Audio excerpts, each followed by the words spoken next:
오늘의 역사 시간입니다. 네, 오늘은 8월 23일인데요.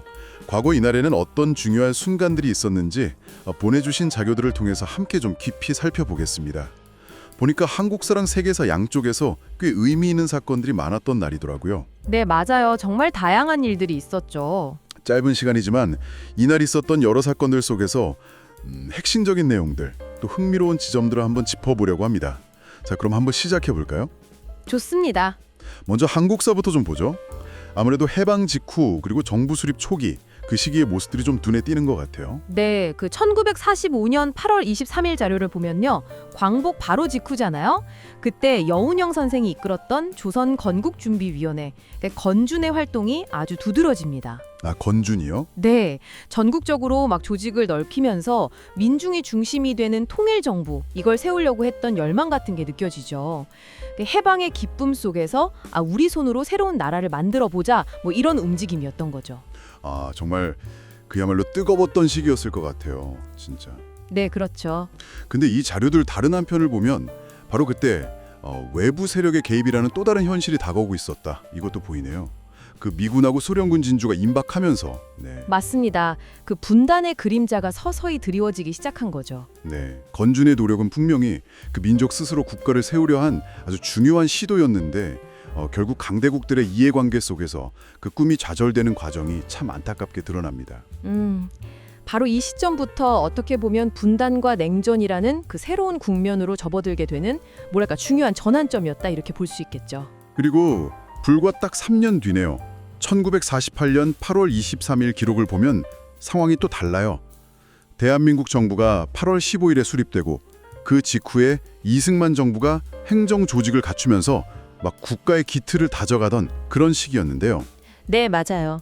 그때 재원국회에서는 막 법률 만들고 정부 조직 정비하고 그야말로 국가 시스템을 구축하는 데 집중하던 때입니다. 그렇죠. 이게 대한민국이라는 새로운 국가의 기초를 놓는 과정이었지만 또 동시에 보면 이 과정 자체가 한반도 분단의 공식화하고 남북 간의 대립 구도를 좀 더 심화시키는 그런 배경이 되었다는 점도 간과할 수는 없을 것 같습니다. 그러네요. 1945년에는 통일을 그렇게 염원했는데 3년 뒤 같은 날에는 분단이 현실화되는 그런 참 역사의 무게가 느껴집니다. 자, 이제 세계사 자료들로 한번 넘어가 볼까요?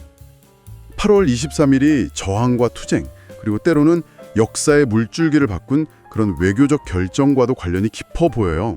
네, 아주 오래전으로 거슬러 올라가 보면 1305년 8월 23일 이날은 스코틀랜드 독립영웅이죠. 윌리엄 월리스가 런던에서 처형된 날입니다. 아, 영화 브레이브하트. 네네. 네, 맞습니다.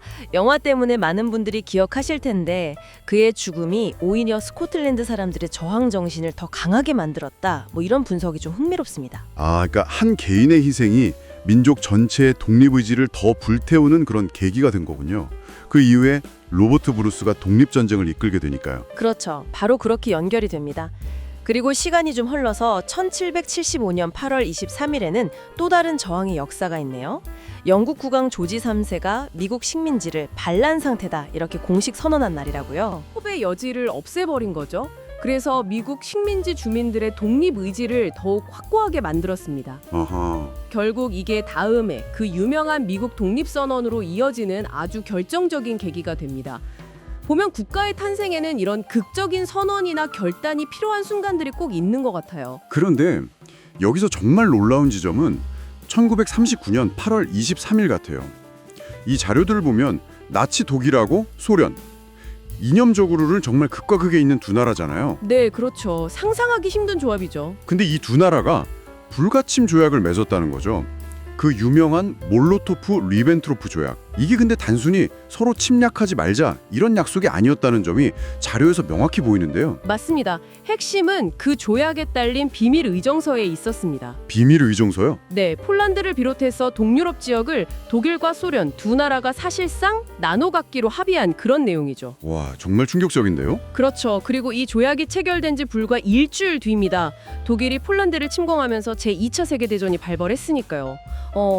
사실상 이 조약이 전징의 방아쇠 역할을 했다. 이렇게 봐도 과언이 아니죠. 결국 강대국들의 그런 냉혹한 현실 정치, 그 야합이 세계사적인 비극을 불러온 거네요. 네, 역사의 흐름을 완전히 바꿔버린 그런 순간 중 하나입니다. 오늘 이렇게 8월 23일 하루에 담긴 역사들을 쭉 살펴보니까요. 정말 국가를 세우려는 그 뜨거운 열망과 또 좌절, 그리고 자유를 향한 어떤 처절한 투쟁, 또 세계 질서를 막 뒤흔든 비밀스러운 합의까지 정말 다양한 모습들이 막 교차했던 거 아니네요. 네, 맞아요. 건준의 꿈부터 윌리엄 월리스의 저항, 그리고 말씀하신 그 세계대전을 불러온 조약까지. 하여간 이 짧은 시간 속에도 이렇게 서로 다른, 때로는 상반된 역사적인 동력들이 계속 충돌하고 있었다는 걸 볼 수 있습니다. 뭐 희망과 절망, 투쟁과 타협 같은 그런 요소들이겠죠. 그러게요. 오늘 우리가 살펴본 이 과거의 사건들이 지금 우리에게 어떤 질문을 던지고 있는지, 또 비슷한 역학관계가 현재는 좀 다른 형태로 나타나고 있진 않은지, 이런 것들을 잠시 생각해보는 것도 의미가 깊을 것 같습니다. 네. 과거의 선택들, 그리고 그 결과들이 현재를 살아가는 우리에게 주는 교훈은 무엇일지 한번 곱씹어 보게 되네요.